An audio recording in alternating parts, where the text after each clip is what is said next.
1995 will mark the 50th anniversary of the atomic bombing of Hiroshima. I'm Donald Hiltz, and I have the pleasure of speaking with Captain F. Kenneth Wey, Jr. concerning his experiences during World War II and the Bikini bomb tests in July 1946. Ken was the bombardier on a B-29 named Straight Flush and was the first man over Hiroshima on that fateful day. Now let's hear him tell his own story.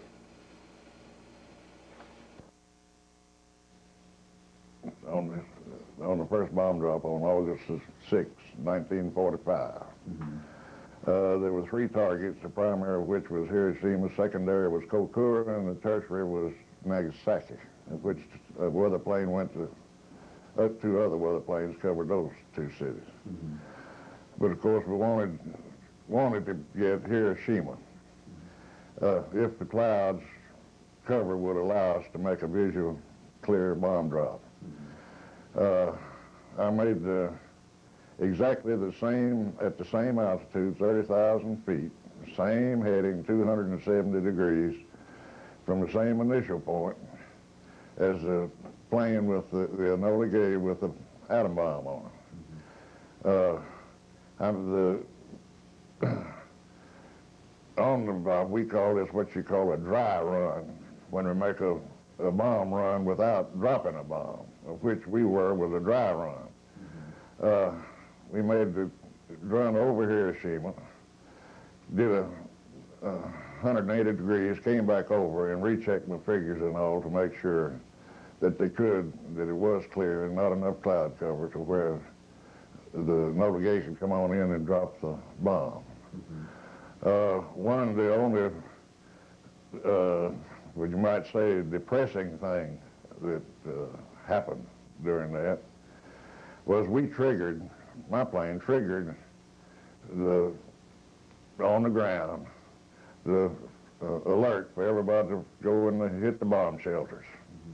When we went over the first time, as we turned around and came back over the second time and left, they had an all clear just about the same time that the Enola Gay came in behind us and dropped that bomb on them. That's the only thing, and of course we learned that after the war was over, but that was, I guess you'd say would be the only depressing thing, feeling that I had about the whole thing. Because by dropping the atom bomb, we killed 200,000 people. But in the long run, it was estimated that we saved anywhere from 800,000 to 1.5 million people by dropping the bomb. Estimates go up from there. That's right. There's no telling. On the low side. Right. You were the navigator? The bombardier. You were the bombardier? Bombardier.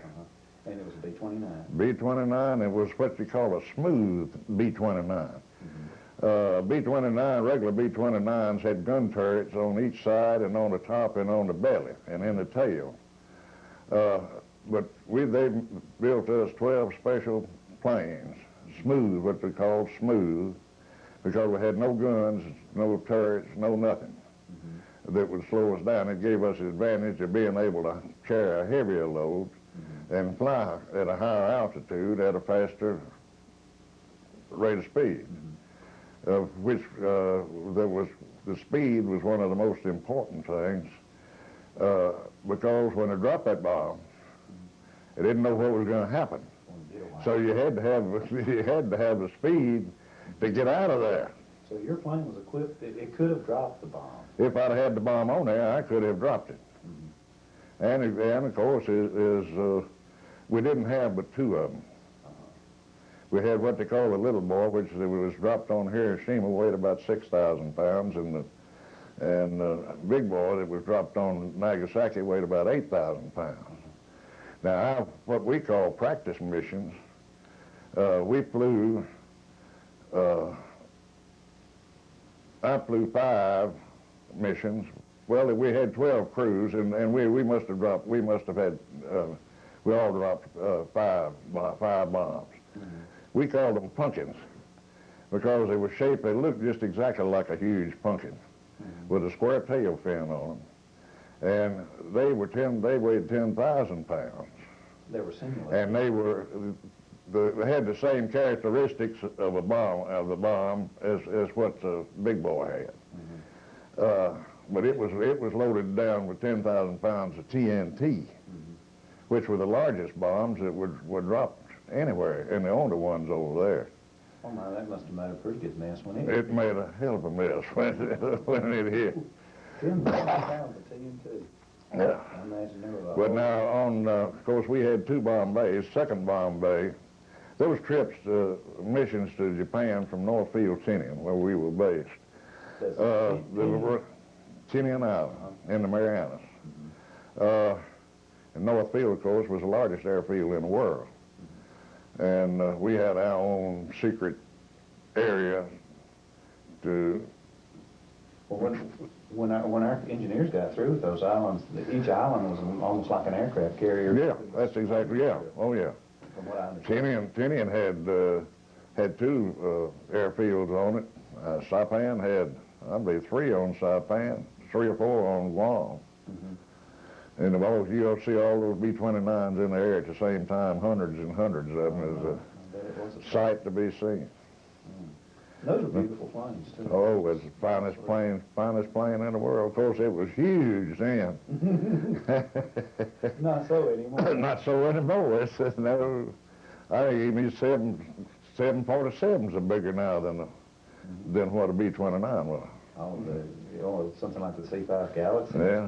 would dwarf one of them. Oh, Lord, yeah. Many times larger. But on Tinian, y'all flew from Tinian to... Those missions averaged about 12 and a half hours to make a round trip to Japan. On our first mission was the way we were set up. Those 10,000 pound bombs were actually practice bombing for us that we were dropping, although they were live bombs, of course. But we would be assigned a target. Say, if I was assigned a target for a drop at Oak Sioux, and I got there and it was cloud cover, we were free to just taxi all over Japan, just ride around all over Japan, looking for a clear target where we could drop those bombs. Target of opportunity. Yeah. And on our first mission, our target was socked in. So we flew all over the northern Japan and came back down the east coast over, got into Tokyo. It was socked in. We never did see the ground that day. But that moat around the Emperor's Palace just stuck out like a sore thumb on a radar screen. So Buck, me, and the rest of us on the crew got in all kind of arguments. Let's bomb the hell out of them. Let's let the Emperor have it. And of course, that was the first thing you told when you go over, stay away from the Emperor's Palace. He's a god, so you can't, we don't want to bother the Emperor. Well, we argued and figured around there for a while. We circled all over the darn town, waiting, deciding to see what to do. He didn't know how close he And came. he sure doesn't, and I don't either. That's the pitiful part about it. We decided we'd go ahead and drop that bomb on him. Except me, I didn't. So we set up a bomb run, started in and dropping that doggone thing on radar. But I guided it off to the side enough to where it wouldn't hit the Emperor's Palace. But when we got back to Tinian, there was already that radio reports coming out of Tokyo about the underhanded tactics that the United States was pulling on them by sending a single airplane over with dropping a huge bomb on a metropolitan area. What did it hit? We don't know. We never did, never able to find out where that thing hit. But I bet if he was sitting on the toilet, it shook him up a little bit. Well, I bet there's still, you dug somebody's, you dug a basement for a skyscraper, Yeah. and it's probably still there.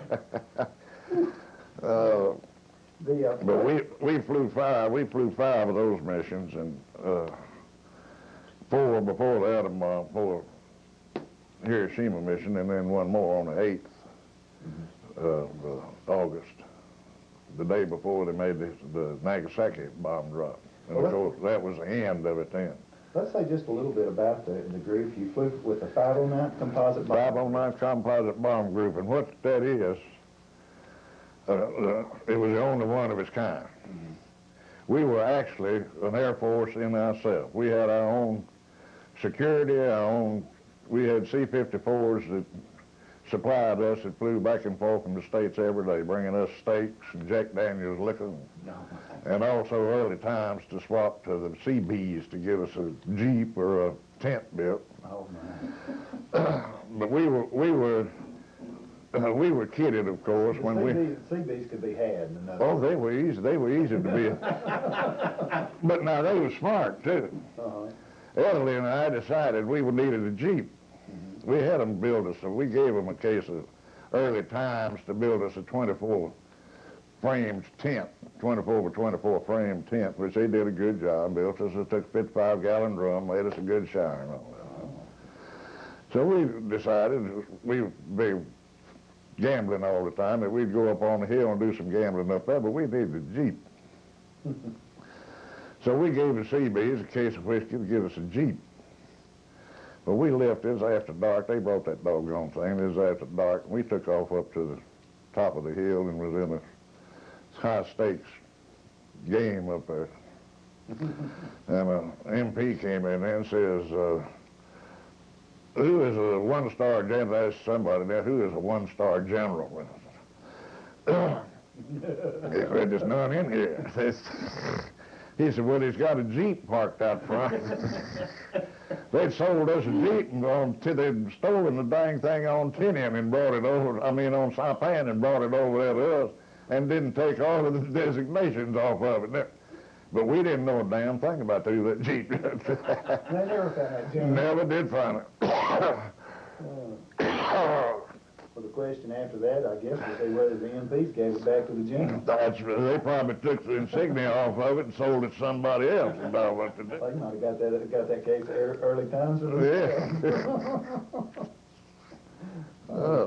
But it's, the 509 Composite Bomb Group was part of the, it was activated as the 392nd Bomb 393rd Bomb Squadron. Okay. At that time,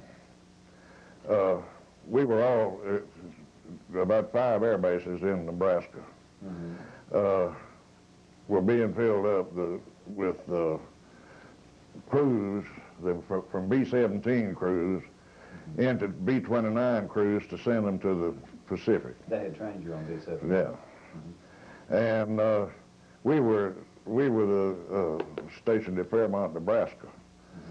And of course, I don't know how they did all what selection process and all they went through, but they did come out with a written statement that the 393rd Bomb Squadron appeared to be the one that could do the job that was called for. And of course, they didn't say anything about atom bombs back then, but for the secrecy of the project. Well, I recall reading that you were considered the best of the best. Yeah. At the time they were training those groups. And they pulled us out. At that time, we were in the 504th, the 393rd Squadron was in the 504th group, and they pulled us out of the 504, sent us to Wendover Field, Utah, which is right on the Nevada-Utah border, right out in the middle of the salt flats, on the edge of the salt flat. And that was where all of our secret training and all was. And of course, we were all cleared by the CIA, the OSS, anything that the FBI and everybody else. So it had to be a top security clearance. And I guess that out of the whole 393rd, 15% of them didn't make security clearance. They were replaced after we got out there and they were checked. But they filled us up. But we were, and then in December, that was in October of 44, when we went to Wendover. In December of 44, the government came through and formed the 509th Composite Bomb Group and took it out from under the command of the 2nd Air Force headquarters. And General Groves He was He was the whole Air Force, our Air Force. We were direct under him at the 509, as being the 509. Now, the 2nd Air Force is a stateside Air Force. That's That would right. be for the Rocky For the Mountain region. right, in the training. They were the headquarters at Colorado Springs, and that's where I was. After I was commissioned in November of '43. I was sent to Colorado Springs for crew training on B-24s. And on our the very last shakedown cruise, I had a parachute harness injury that I had to have surgery. And of course, I was put in the hospital. And I had put a replacement in my place. And they went to ship them out to North Africa. And on their very first mission at the Palestine oil field raids, they were shot down and the whole crew was lost. Oh, I mean, we're lost over Florida. Yeah, oh Lord, yeah. Well, the majority of them were not, planes over Palestine were not shot down. The bombs going off, they came in there in waves. They used delayed fuse bombs. And they were bombing at 300 and 400 feet altitude. And as one plane and one wave would drop that bomb, just as the second wave got there, the dang things went off and blew our own airplanes out of the air. I hadn't heard that before. I knew they had anti-aircraft ringing. Well, there was quite a bit of that of our bombs knocking our planes out of the air over Japan with fire bombs. Now, I heard about the fire bombs. Yeah. They started a firestorm to go 30,000 feet in the air. Yeah. It's just incredible. I think. But we were lucky. Of course, Japan they never had any anti-aircraft. I saw a lot of anti-aircraft and I saw a lot of fighters. But none of the anti-aircraft ever came above 26 or 27,000 feet. And no fighters ever came up above 19 or 20,000 feet. So we just rode around up there and just thumbed our nose at them. We just had a big time. We didn't have to worry about nothing. From what I've read, they had a lot of trouble designing the fighters for high altitude pursuit. Their engines weren't up to it. They just bogged down, didn't have any speed at all once they got to altitude. And of course, and that's when they changed into the best way to get rid of them was make kamikazes out of them. Yeah, they weren't any good for defending them. Well, that's right. In Utah, tell us a little bit about the training for the dropping the atomic bomb. I'm sure they gave you a lot of special instructions. You knew it was an atomic bomb in Utah? We were not told that it was an atomic bomb until after the bomb went off on August the 6th, 1945. Now, we had all kind of rumors. There were all kind of rumors and putting two and two together. Also, as far as I know, I had a brother-in-law that was a chemist at Oak Ridge. And he was working on that end of the manufacturing of the doggone bomb, and there I was in Wendover doing all of the secret flying, and was having to make trips down to White Sands, of which they were connected with White Sands too. So he and I put two and two together that he was making an atom bomb for me to drop in Japan. We finally arrived at that decision long about 6 months before we went overseas. Did you understand how an atomic bomb would work? Yeah, he knew. He was As a chemist, yeah. He had a doctor's degree as a chemist, and he was in that what they call a Y-12 unit at Oak Ridge, which was the highest Manhattan Project. high secret. And that's why you both had this security clearance. If you did figure it out, you didn't say anything. That's right. Yeah. Tell us a little bit about the B-29. It was different from other bombers. It was longer. It was wider. Its wings had a wider chord than any of the others. Its engines were larger. Its altitude capabilities were greater, from what I remember. And it flew with a pressurized cabin. Right. Absolutely. We didn't have to wear any. I never wore a leather flying suit or a flight jacket or nothing in that airplane. We never did. Now, of course, the other boys, the other 29s, the low-level flying 29s were pressurized too. But they were in danger of having a hole shot in that thing and have explosive decompression. And they had to fly. I never had to wear an oxygen mask. And but those flying at lower levels, a hole come in, you have that sudden decompression, and hell, it'd just, some of those gun turrets, side turrets, what they call bubbles. They were just big plastic bubbles over the turret. When they have sudden decompression, those doggone things would blow out, just take the gunner right on out with them. Of course, it injured the person that was involved in decompression too. Oh yeah, yeah. But we were just fortunate. We never had a mishap in any of our 12 airplanes. I know that some of them were famous for having fuel leaks and fires on board. Oh yeah, yeah. A lot of B-29s were shot down on those long missions over at Ocean Hotel on account of St. Elmo's fire. Well, static on The static on, they'd be that tail gunner and be riding in the back of that 29 up at night in the dark, be about half asleep, and he'd look out and see that ball of fire static in the air back there behind him and start shooting, and hell, there's another airplanes back there flying in those 200 or 300 of them in the flotilla. They're shooting down themselves. Oh my goodness. Hadn't heard about that either. That's something else. Sure did. The B-29 carried how many as a crew? 9. It carried a pilot, co-pilot? Pilot, co-pilot, bombardier, navigator, radar, radio, two waist gunner, flight engineer, 2 waist gunners, and a tail gunner. And another thing that I think that the tail gun, it was operated directly, but the guns in the side, some of those were remote controlled. Some of it could be operated both, yeah.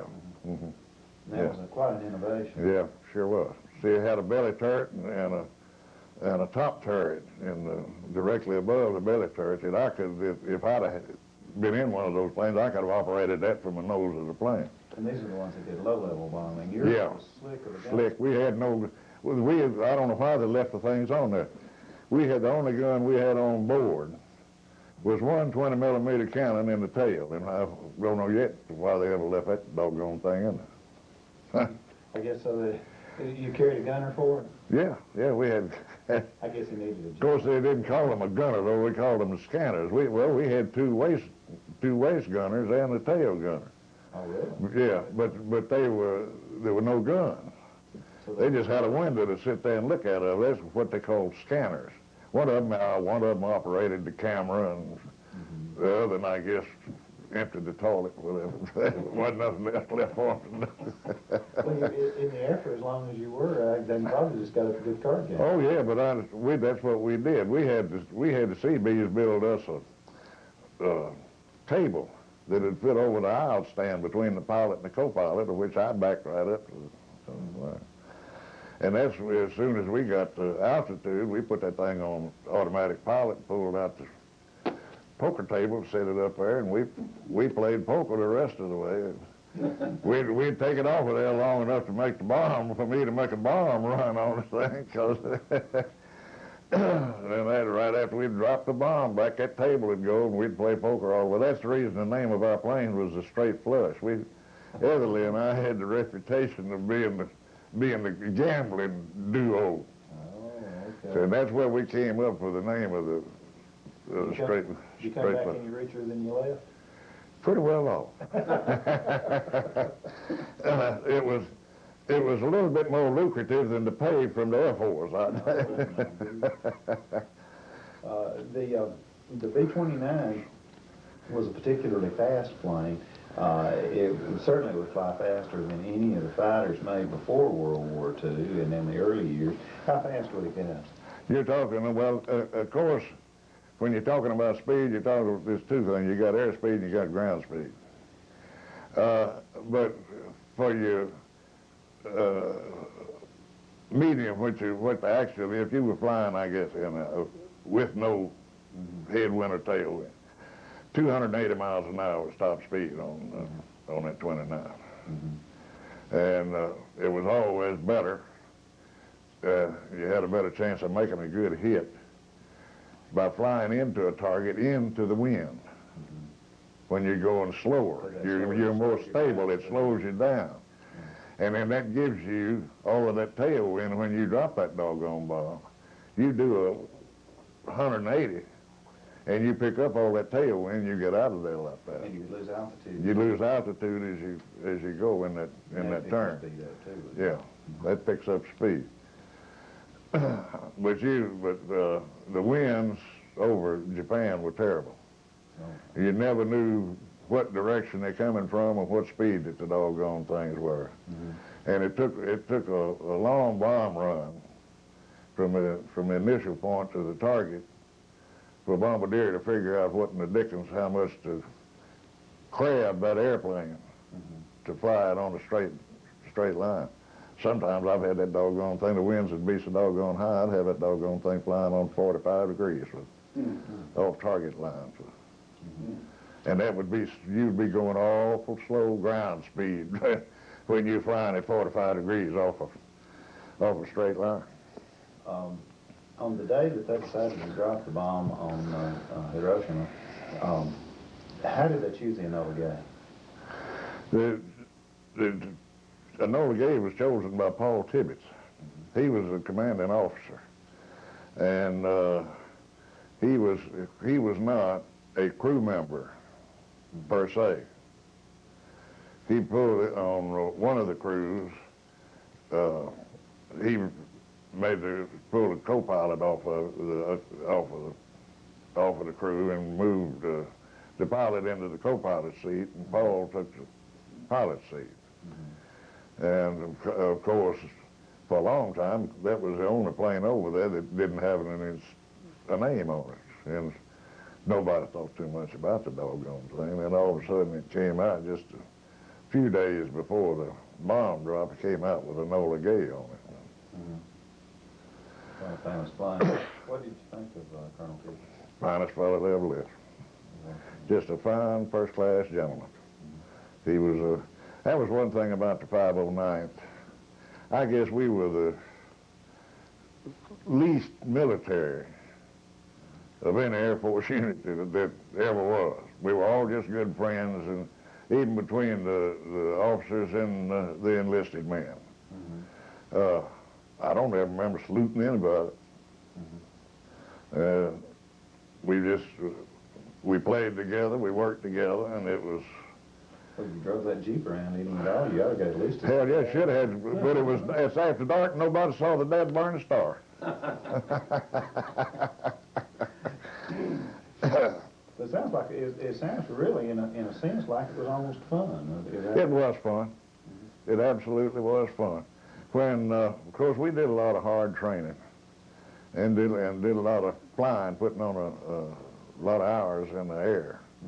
When we first got with Wendover and first got our new B-29s, they sent us to Batista Field in Havana, Cuba for 30 days because the weather conditions in Cuba were exactly the same as what they were on Tinian and Marianas Islands. And of course we had testing out the planes to see what altitudes we could fly and all of what the engines would stand and all of that. So you sent your flying. Yeah. And after we came back from there, they told us to send us out one day from Wendover and told us to see how high that thing had fly. And we got that gentleman to 47,000 feet over Denver, Colorado. And it was phenomenal. The weather just happened to be so clear that we could see over Denver, we could see El Paso, Texas, tell where it was. But you know, even if flying all our missions we flew, everything was at 30,000 feet. That's 6 miles in the air. And it took less than, and when that bomb was dropped over Nagasaki, it took a few seconds, less than 60 seconds, from the time it was dropped until it exploded. And it was exploded about 1,000, 1,200 feet above the ground. And then it didn't take but another 60 seconds for the cloud to be up to roughly our flying altitude. Did you see the bomb itself? No. You were on your way back? We had strict orders not to hang around there and wait and see what that day, the secret orders for the whole Pacific, for American forces, that for a 4-hour flight, I don't know how this was set the time, but the orders were that for 4 hours before 8:30 that morning and 6 hours after that 8:30, that there would be no American planes, ships, anything in the area of Japan. And we were the only ones, the other two weather crews, and the Enola Gay and us, and they had a photo plane and an instrument plane. The instrument plane, the photo plane, was flying with the Enola Gay. And the instrument plane dropped radio-operated or instruments to check the heat and the pressure and light, sound. It was just to find out what happened to them. We had another incident with our B-29s when we were going to Tinian. When they'd send off B-29 raids on Japan, from every airfield in Guam, Tinian, and Saipan would send up hundreds of B-29s all at the same time. So as we were flying, as we were going over to Tinian, just before we got to Guam, we had a radiogram telling us to land on North Field on Guam and await clearance to come on to North Field on Tinian, because all of those, it was right in the middle of the time that all those B-29s, hundreds of B-29s, was taken off of Japan. Well, we pulled into taxi ramp, and the sergeant motioned for us to come on over and parked us right in front of, there was a row of maintenance tents all along the edge of the runway, and pulled us up there and parked us. We stayed there about 3 hours, shooting the bull, and the OSA all looking at our airplane, but our airplanes were secret. Anytime we were on the ground, we had to wear, that's the only time I ever carried a gun, they had to wear our 45s. Nobody could get within touching distance of our airplanes. But of course, it being smooth planes, they was standing around out there. Oh, there's a crowd. There must have been 200 or 300 that they came out there to look over that smooth B-29. Well, when we started to leave,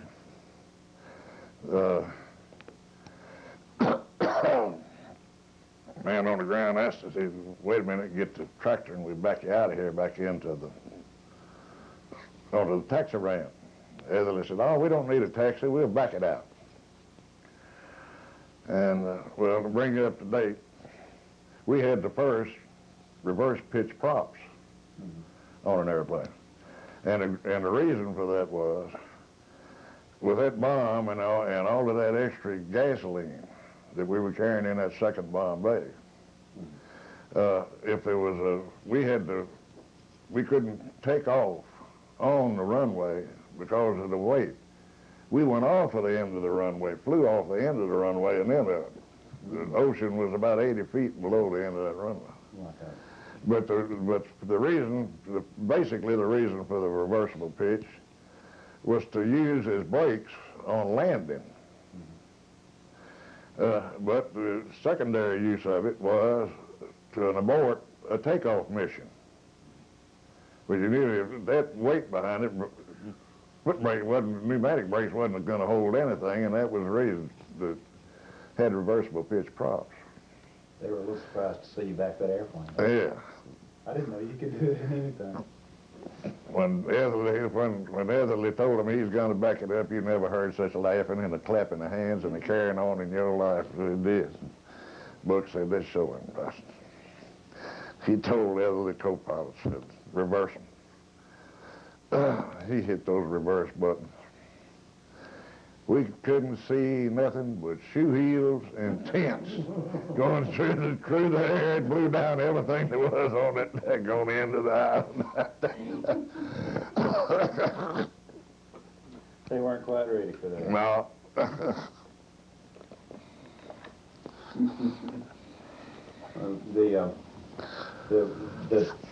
The time you flew to Guam from there and started.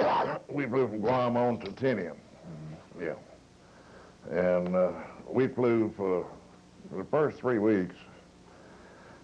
We just flew dead missions. We'd fly to Truck Island, or Wake Island, Philippines, just to get the feeling and work the plane into the. Did you drop it? Didn't drop it in anything. We just made dry runs. I'll tell you that one time, too. We did get shot at. I'd forgotten that. The Navy, of course, had said that Truck Island was secure, and it had been secure for nearly a year, except the day we went over there. We went over there, and luckily we went over there about 25,000 feet. If we'd have been any lower, they'd have shot us down. Everything, there was three planes of us. And we were all just talking back and forth between the planes. We was carrying on, playing poker. Flew over that daggone Truck Island, and I looked down, and I had never seen as much flak in my life as what they suck us down and they'd cut loose out of this. The Navy done left somebody on there that they hadn't secured that confounded. What they did, they worked around Truck. They left the garrison there. Just left the garrison there, and that's exactly what they did. But they didn't want us. They told you everything was fine. Yes, sir. Didn't have to worry about a thing. Well, that could be kind of rough. But we flew about twice a week. The rest of the time was playing and having a good time. We did have one bad incident with our C-54s. Squadron brought us all our supplies and everything. The C-54 with it, transport plane. Transports, yeah. This was the largest transport planes there were then at that time. That four-engine Douglas airplane. But the USS Indianapolis brought us the Little Boy and the Fat Man. Those two bombs. That's a Navy cruiser. Navy cruiser. They unloaded those things, and I don't remember exactly what day of it was, but it was roughly around we dropped the Hiroshima on the 6th. It must have been somewhere around the 1st of August, and they unloaded those two bombs. And the day after they left Tinian on their way to the Philippines, the darn Japs sank it. Torpedoed. And they left them in the water. Left them in. Sure did. They killed nearly every one of them that was on there. They were left out there for a long time. Because it was a secret mission. Yeah. Secret mission, had no cover, no help from the United States, no nothing. Didn't even have submarines out there to help protect them. Well, I understand that the criticism of the destruction in Indianapolis was that the folks in San Francisco knew that it was lost and knew where it was, and because of the nature of the secrecy, went through channels, and the channels were just too long. Yeah. If that story is correct. Yeah. Well, that's supposed to be the correct, true story on it. That's a shame too, because there were a lot of good men on the Indianapolis. Yeah. It had already been the war for a long time. Yeah, they sure have. Quite a sad thing. On the day that they dropped the atomic bomb itself, when you returned to base that night, the next day, what did you know then? What happened? Colonel Tibbets, did he? Well, the first thing we knew was out of whiskey. From celebrating, so there weren't too many people left to celebrate that.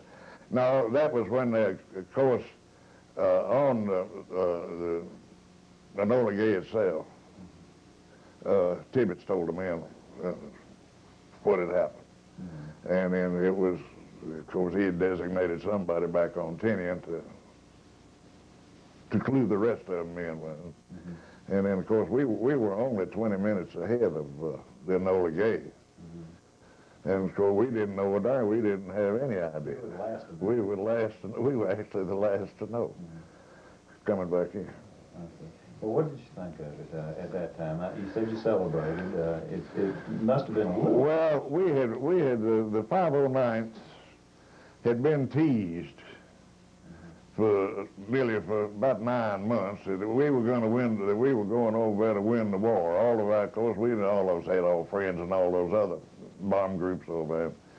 Every time you say, "Oh, y'all come over here to win the war," and us being having that secret compound where unless they were in the 509s, couldn't get in and out of it.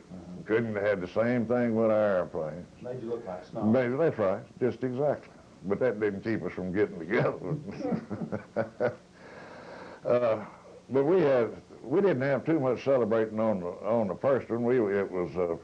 It was more of a thing of curiosity of what it was and what it actually did.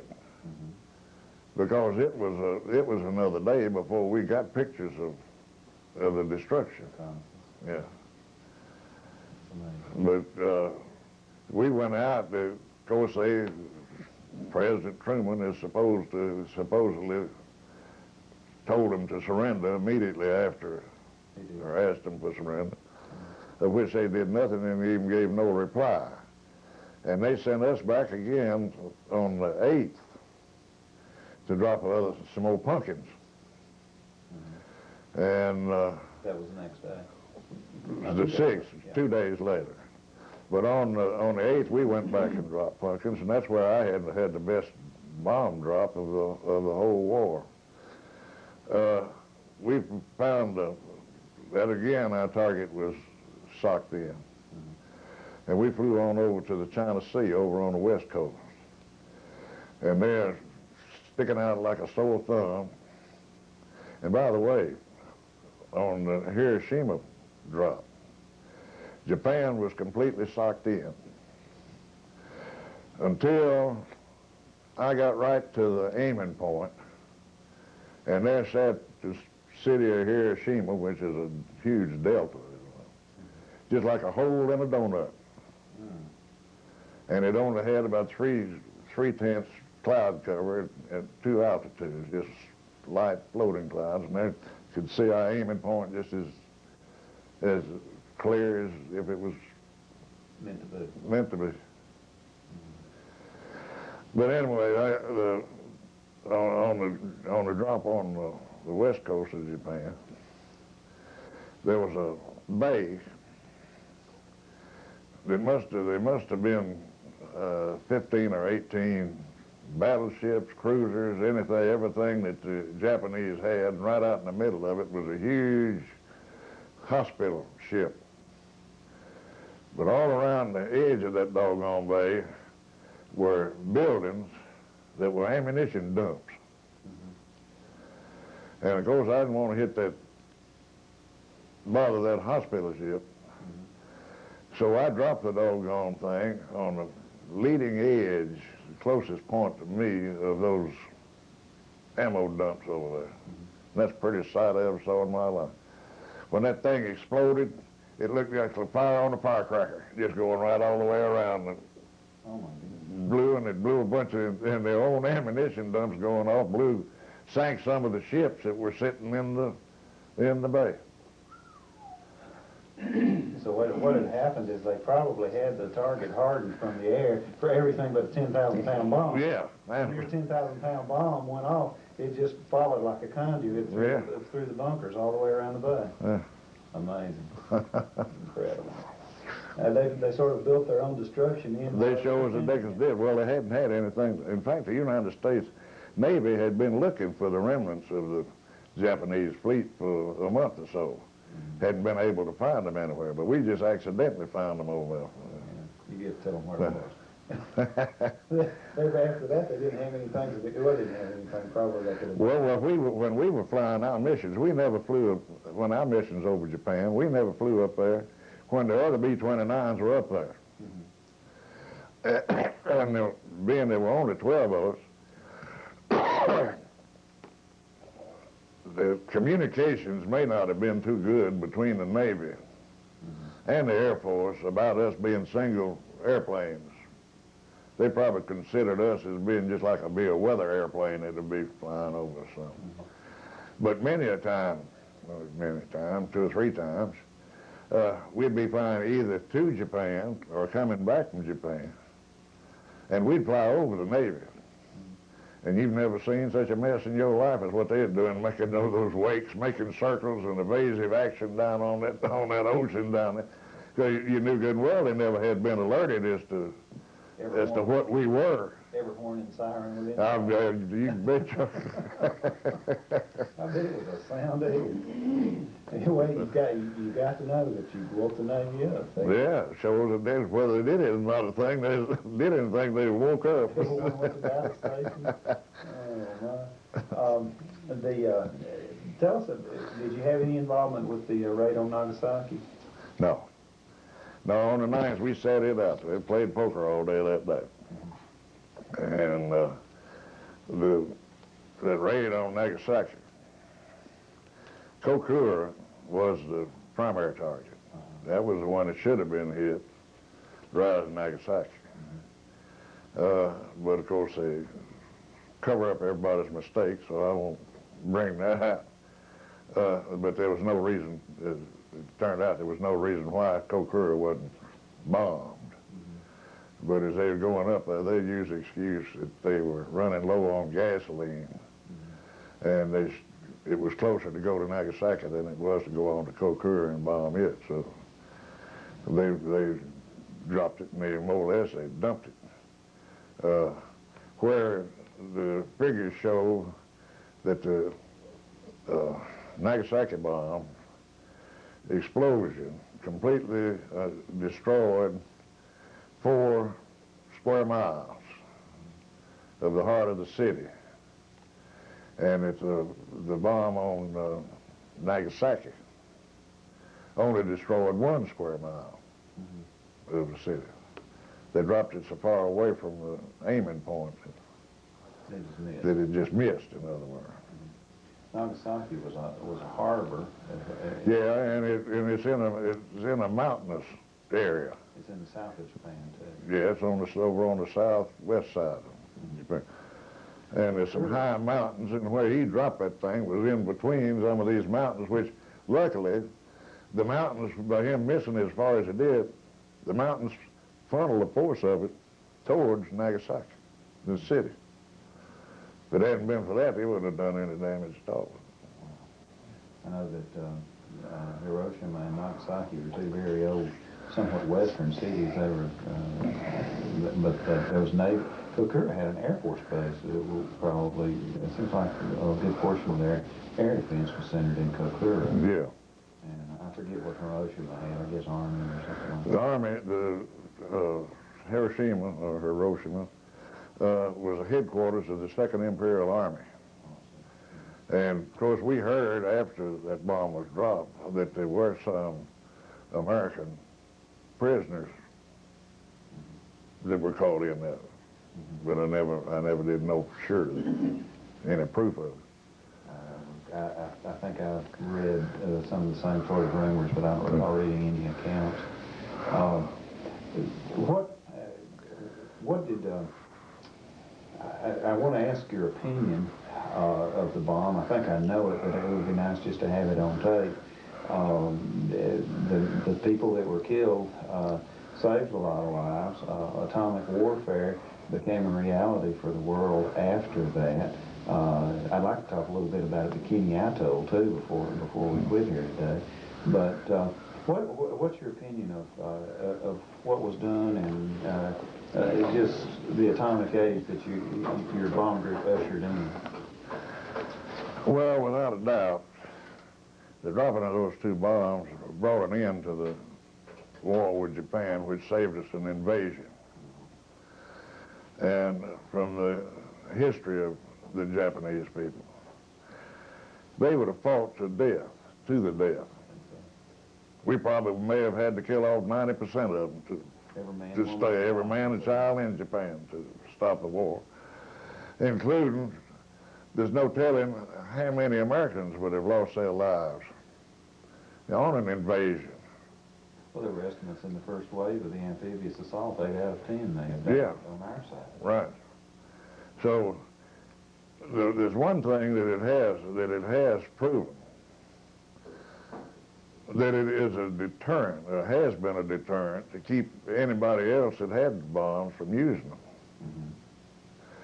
I don't have any doubt, but what if Russia had that bomb before we had, they wouldn't have used it on Japan. They'd have used that thing on us. I don't think there's anything that would have kept Germans from using The it. Germans would have done the same thing. Absolutely. Absolutely. I know there was some discussion in the past that I've read articles to the effect that Japan didn't even know what the atomic bomb was. It's one of the, I guess you'd say, liberal arguments that we really didn't accomplish anything by dropping it because they thought it was another firebombing like we've done on numerous occasions to Yokohama and to Tokyo. But we did interview one gentleman who helped destroy the University of Tokyo's cyclotron. And so they had atomic scientists in Japan. Somebody in Japan, and I assume that they informed the emperor, but somebody would have been able to say what it was, what had happened, and how it had come about. And knew it at the time we dropped that bomb. so that it was, it certainly must have been a deterrent because That's right. the emperor immediately humbled himself after the second bomb. Well, of course, you know, that's the emperor doing anything was wrong. I mean, he had no control, absolutely no control over anything. Who was it? Ito and what are those Japanese admirals? They were the ones that were running the war and running Japan. And of course, him being a figurehead, as long as they just keep him alive, that's all in the world they needed to do. But he was on the radio basically surrendering, what, 2 days later? On the 11th, when we dropped a bomb on the 9th on Nagasaki, then he was on the radio on the 11th. And then it all came to fruition on the 14th. It was And it was all over with. That's interesting. They, I understand that they painted they flew to Ieshima, which is an island north of Okinawa, held by the Americans at the time, for the Betty bomber there. They painted it white and flew it on to negotiate the surrender, I think maybe with MacArthur in the MacArthur, yeah. And from there, they agreed that the final ceremonies would be in Tokyo Harbor. That was a showcase deal in Tokyo Harbor. Everything had already been signed and sealed long before they had to make more of a hero out of MacArthur than what he already was. He loved it. He was a showman. Well, he loved it, didn't he? I haven't seen a corn cob pipe since either. He must have let it be. He must have. Tell us a little bit about the period that followed the war. Your group remained, I guess you'd say, in action. We were over there another 6 to 8 weeks before they sent us back to the States. They had to have all kind of clearances getting in and out of the country.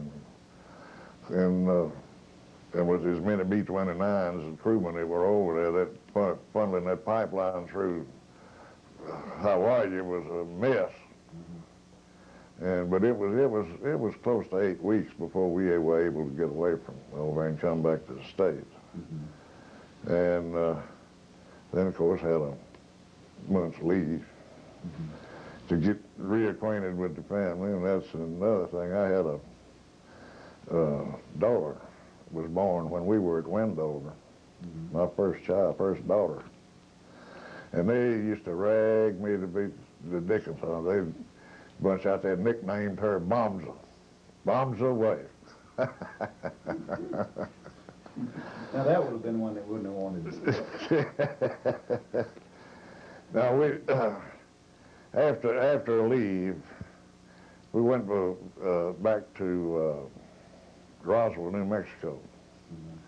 That was, they kept the 509th intact. That was General Groves headquarters. in Yeah, Roswell. right. And they kept the 509th intact to do the bikini bomb test. Of course, about 90% of the personnel was changed. Nearly everybody out of the old 509th got out. But they asked Etherly and I to stay in. And there were 3 pairs of us is all that they asked to stay in. 3 pilots and 3 bombardiers. But they brought in all of the, nearly everybody else that came in there were West Point graduates. They were high-ranking career airmen were coming in there and filled out the group. And we didn't even have, of course, didn't have to do any training for anything. They finally set us up to where we went to, finally got it all filled out. And it was all politics. All we did is I played golf. Heather and I played golf nearly every day. And General Blanchard was our good buddy. He was the CO, and he was our good buddy, so he'd let us have a B-25 fly down to Mexico or Fat Stock Show at Fort Worth or somewhere. But we went to the Pacific station.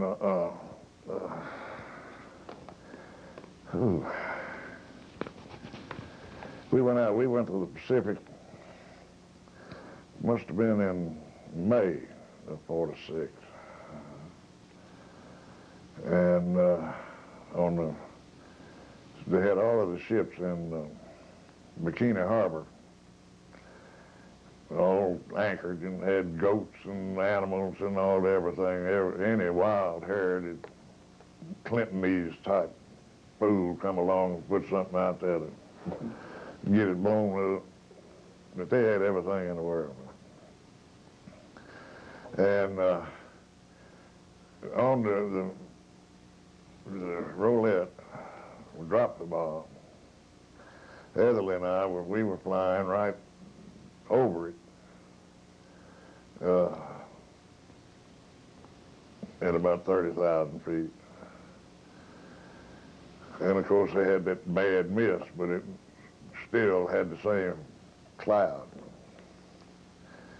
So that night they sent us and another plane with what they put on board what they call precipitrons. That was to suck in, we would fly through that cloud and suck that stuff in there so they could check the beta, gamma rays, everything, the particles, anything that was in that dang cloud. Well, we had bad weather reports. The wind was not coming from the direction that it was supposed to, and that cloud wasn't anywhere near where it was supposed to. And suppose we was to skirt just the edges of it. But the first thing we knew, we just flying around up there. We were supposed to be in a mission of about an hour and a half, and it ended up being 3.5 hours before we ever found the doggone thing. And I had a Geiger counter, and all of a sudden that thing started singing Hallelujah. I never heard such a racket in anything in my life when that dang thing went off. I said, let's get the hell out of here. So Buck says, which way we go? I said, hell, just turn. He dived out of there. We called radioed the other plane, told them where we were. He came in and got him some sample. We landed back went back to the field and landed. And they parked us out at the end of the runway. We were doused with that airplane that was radioactive. They thought we were out there 8 or 10 hours before they finally came out to feed us. They'd have Jeep bring us out our food and stop about 100 yards away from us. Then we'd go, they'd leave, and then we'd go get it. But we were out there about 8 or 10 hours. And they finally decided that we could go naked, get all our clothes off. They took us into a ward in the hospital that they had sealed off and checked us all out. And of course, we all were exposed to radiation. And but the pitiful part about the doggone thing of it is, on the history, and I've got copies of it, on the history of the Bikini bomb test. There is nothing in there about our 2 airplanes flying through that cloud and being irradiated. Yet the front pages of the newspapers had pictures of it. So you flying through? So, yeah, pictures of the airplane sitting on the hardtack back at Chrysler. And the reports and all. That's where my mother and father found out about it, because they recognized, of course, knew Etherly and recognized Etherly's name in there when the report came out in Chattanooga in the newspapers that the plane had been caught in the cloud and irradiated. Well, did you suffer any ill effects from it? I don't know. Etherly died of cancer of the throat, which could have been. I don't know what all wrong with me. I'd hate to start enumerating it. There's not, that tape's not long enough. But it's just like they're handling this radiation just like it did the Agent Orange situation. It looks like about every year they'll come out and say, well, it looks like we're going to be able to get something for you, do something for you, but they still haven't done anything, and that's exactly what they're doing with this. I think the only thing that the government's spent a dime on things being irradiated was the dang sheep that were killed on those ranches in Utah from that. Didn't do anything for the people, but they did something for the sheep. We talked earlier about the harbor if you're near the center of the atoll. And atoll is just a coral ring generally around the deep water center. They brought in numerous leftover ships. They considered them leftover. They hauled in German ships that were Called them from all over the world. They brought them in there. The German aircraft carrier Graf Zeppelin. I think the Prince Eugen was there, which was a German cruiser. The same Japanese fleet that you blew their damn. That's right. They brought to have them all up. I think there was quite a few American ships there, some submarines. The Saratoga, I believe, was the only remaining pre-war aircraft carrier was there and anchored. And you talked about when the bomb hit, it stood battleships on end. Yeah. Just sticking right up on it. They just came out there and then they just shot right straight back down all the way underwater, and then they came up and rolled over on the bellies. It's a sight. You just can't imagine what force there is to that little old bitty piece of plutonium. You watched the explosion yourself? Yeah. Yeah, to me, it's a beautiful sight. It's something you don't see very often. Let's hope they never do again. Well, I tell you what, I enjoyed that a lot, watching all that going on than I did after I got home when I was invited and asked and forced to make speeches at that place in service clubs, and the worst place to make speeches was at churches. Oh.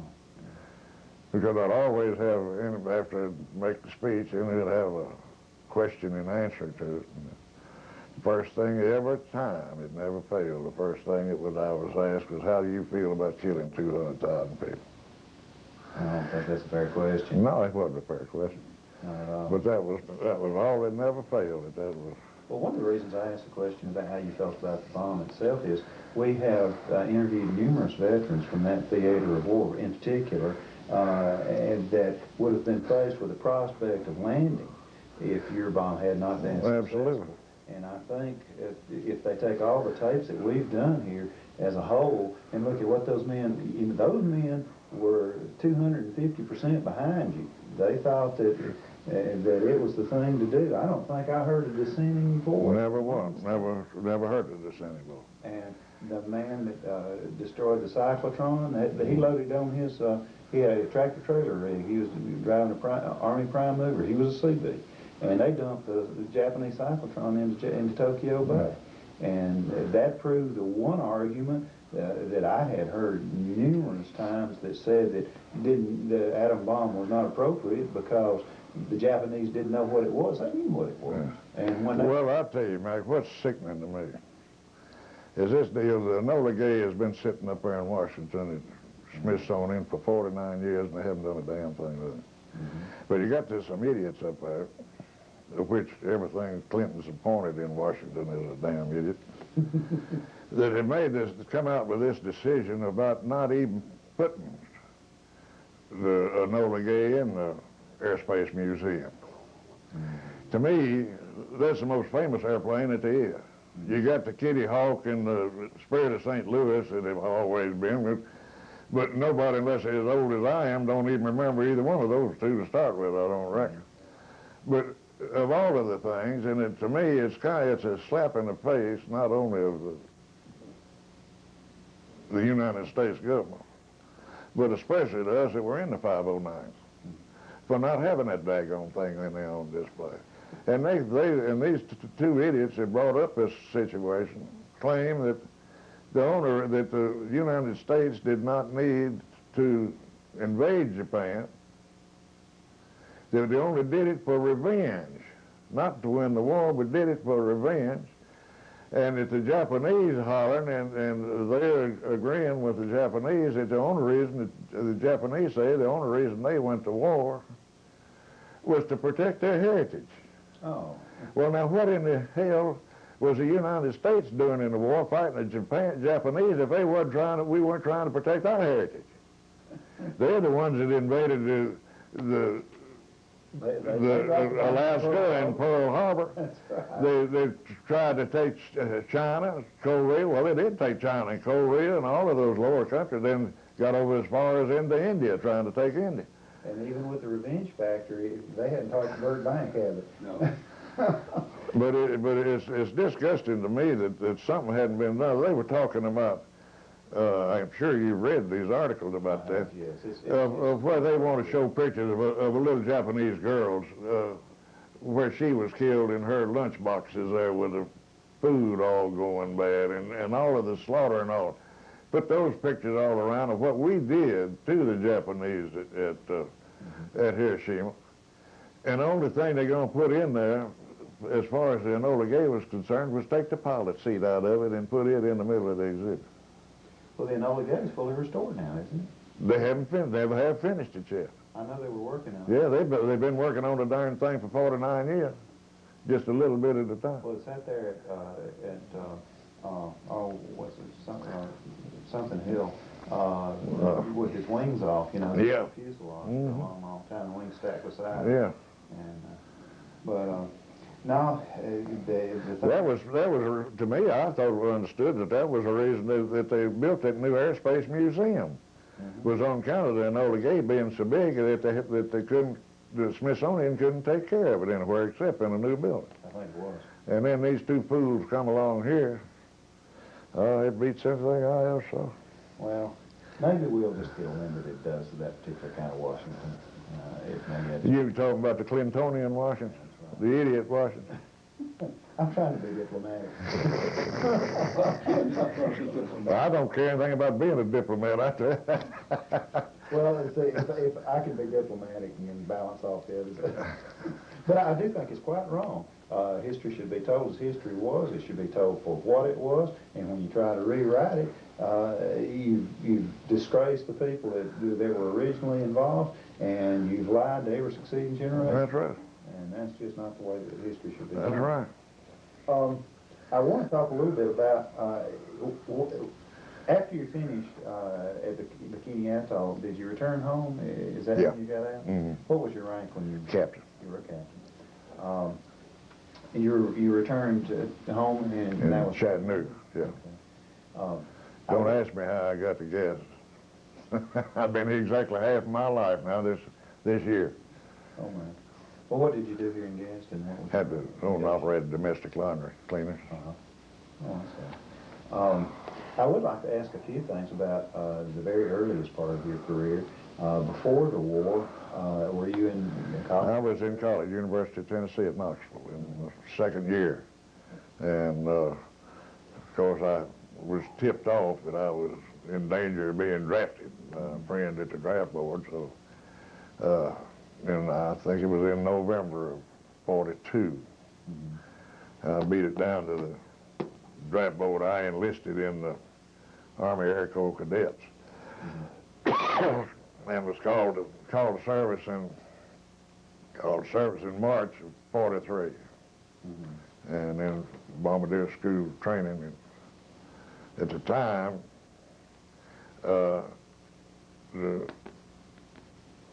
most of the Air Cadet training, of course, had been pilot training. But at the time when I went in there, they did this, getting all these crews together to go to Japan. They didn't have any bombardiers and navigators. So that was the only choice available, which I'm glad in the long run it did, that I ended up going to bombardier school rather than pilot training. Of course, especially in bombers, the pilot's not anything in the world but a taxi driver. If it wasn't for the bombardier, there's no sense of having him with the rest of that crew in there. You got it upset on autopilot? So I see the bombardier flies the airplane as long as you're on bomb run. When he said he gets at altitude, sets it on autopilot, and his bomb sight takes it over. And I turn the knobs and bend the balls, and that flies it right on in there. There's a couple of other things that I want you to mention. You mentioned your pilot's name, Etherly. Buck Etherly. Etherly? Etherly, E-A-T-H-E-R-L-Y. Buck Etherly. Would you like to mention the names of the rest of your crew? Do you remember them all? It's easier to get them straight looking at them. All right, Sam Weatherly was a co-pilot. Felix Thornhill was a navigator. Grennan was the engineer. Bivens was the radar operator. Bowen was the radio operator. Nicely was the tail gunner. And Bivens was the, Barsumian was the scanner, rear scanner. Oh, would you hold the picture up?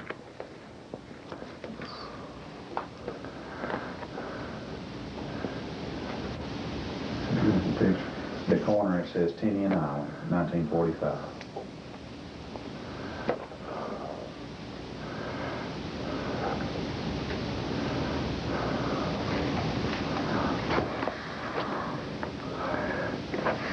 That's super.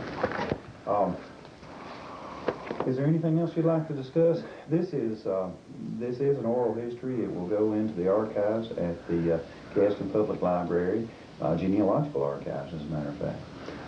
Who's she? Genealogical. Jenny who? Jenny who? The other record book that you have, I think the alternate. Oh, okay, sure. The Bible Mounts. I don't know whether that'll let dark on this show up on it. First atomic bombardment. You got it, huh? I think so. Yeah, I wouldn't take anything for that. Am I getting light off of it? That one? Okay. Right. That's the absolute proof of every man that was in the 509th bomb group. There are a lot of them who said And they there have were there who were been not. thousands and thousands of them that have said that they were in it and which were not. Oh, we should mention, too, I know we've gone through all of this. We mentioned 2nd Air Force, but we did mention that your overall operational command was 20th Air Force. Was under the 20th Air Force, but they had no jurisdiction over us at all. No Air Force did. You were independent. We were independent.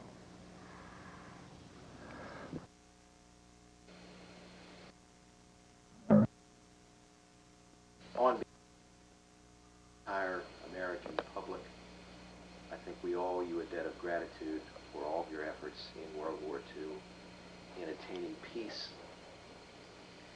Before we leave, however, I'd like to show two pictures which you were kind enough to share with us. The first is the picture of the Enola Gay, which is presently on display in the Air and Space Museum in Washington, D.C.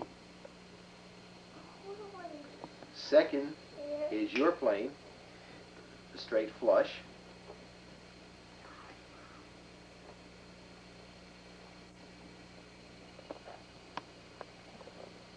All right. Thank you so very much for participating in this interview. We wish you and yours all the very best again, and our sincere thanks for everything you've done for us. Thank you.